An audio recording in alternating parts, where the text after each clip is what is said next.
Sa atong mga higala sa 26 ka barangay ng siyudad sa General Santos ug 7 ka munisipalidad sa Sarangani Province.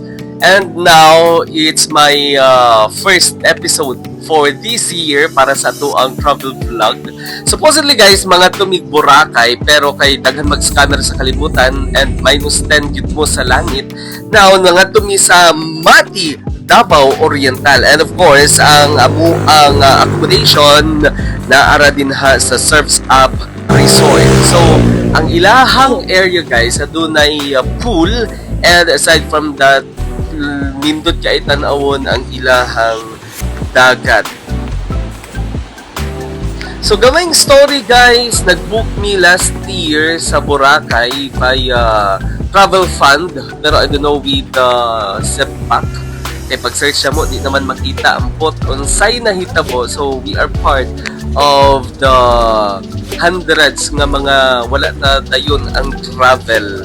And good thing kay gi-refund po sa travel agency ang amuang ibayad na ticket.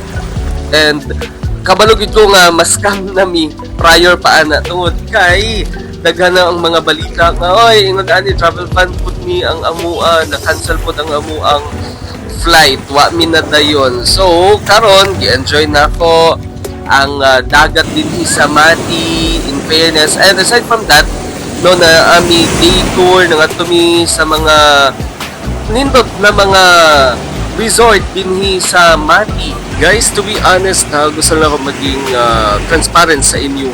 Ang Mati, specifically diri sa Dahican guys, no, medyo dili ning anak ka limpyo ang ilahang shoreline, no, tungod kay daghag bubong sa lubi, and basta wala kay siya na maintain og tarong. Pero ang good thing gid sa ilaha kani ilahang dagat is very clear, no, kaliwa tanaw lang balod hawod kaayo. And by that, no, nangadto pud mi sa ubang mga resort. First namo diri nangadto mi sa Dahican Resort or Beach Resort and Spa nga kung sa 300 pesos ang ilahang day tour. So consumable na siya, fully consumable ang ilahang entrance, no. So diri mi nag-lunch guys, and so far so ra ang ilahang pagkaon.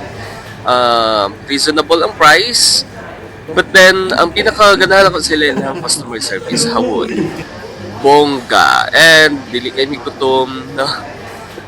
Hingon ana. Ayan, so while eating guys, sige mig story ana kay nag-imagine mi kung sa Boracay lagi. And tungod ana pod amo apong giadtoan ang pawod, no. Isa ni sa highlight sa amo ang giadtoan guys tungod kay nice kaayo ang ilahang pagkaon. Isa gid na sa amo ang gina-consider, no, ang kaning food, especially pag mag-uban mi kani ako ang mga higala. Ayan. So since na human naman mi hapit mi manguli guys, kinahanglan na magbayran na kung sa to dapat bayran. Ayan. Walay buuli nga di makabayad sa usa. So maulang na mga higala, no, hangtod sunod na pud nato na travel adventure. And please try to watch our pictures guys, and puhon mamalik ta adto ta sa Mati, Davao Oriental. Thank you for watching guys. Bye.